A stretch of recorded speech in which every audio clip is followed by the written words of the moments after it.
Bien, moi, je m'intéresse depuis les 2 dernières années à toute la question de la chaîne d'approvisionnement, mais plus précisément pour le restaurateur, de tout ce qu'on appelle les approvisionnements.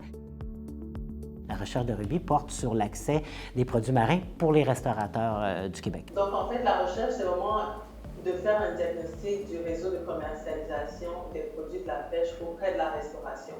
Mais ça vient de ce qu'on a entendu initialement de la part des restaurateurs qui disaient en fait qu'il y avait une difficulté de s'approvisionner des produits de la pêche. Et ils voudraient avoir des produits de la pêche du Québec dans leurs assiettes. Fait que la recherche, c'est un peu pour aller comprendre comment fonctionne la filière, où sont les problématiques, à quel niveau sont les boulots d'étranglement. Les résultats, en fait, à l'heure actuelle, c'est que les boulots d'étranglement sont multiples. Chaque acteur, tout le long de la chaîne, a une dynamique différente. Fait que c'est difficile à aller concilier. Par exemple, les pêcheurs, eux, leur problématique, si je peux dire ça comme ça, c'est qu'ils veulent écouler leurs produits de la façon la plus rapide et la plus simple possible, puis se concentrer à leur activité principale qui est la pêche. Après, on se retrouve avec la transformation.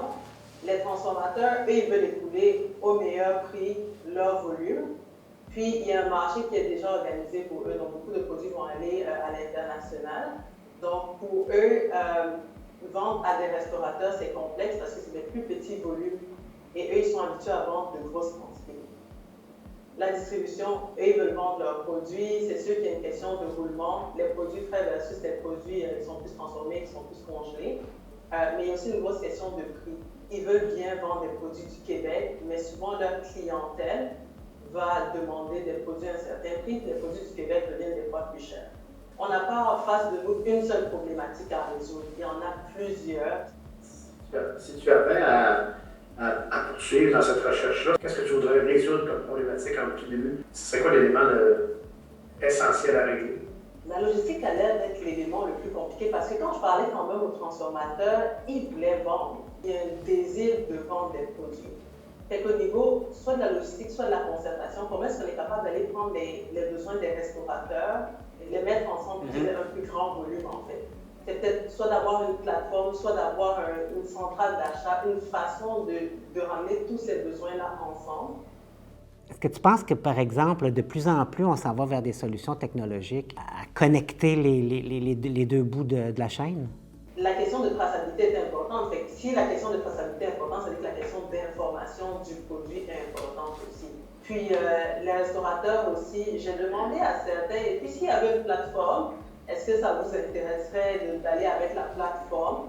Puis il y en a qui m'ont dit, oui, il n'y a pas de problème, on aime quand même parler aux gens. Donc, il y a une partie que la technologie va avoir son lieu à faire, mais une partie que les gens aiment quand même discuter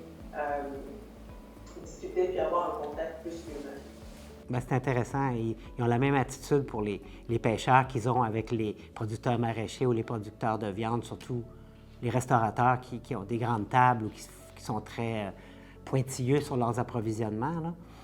Alors, il y aurait le même réflexe, je comprends, avec les pêcheurs. Je veux rencontrer, je veux lui parler à celui qui fait le produit, là. Ça fait partie du storytelling après qu'on peut avoir en cuisine. Quelle suite t'entrevois à tout ça?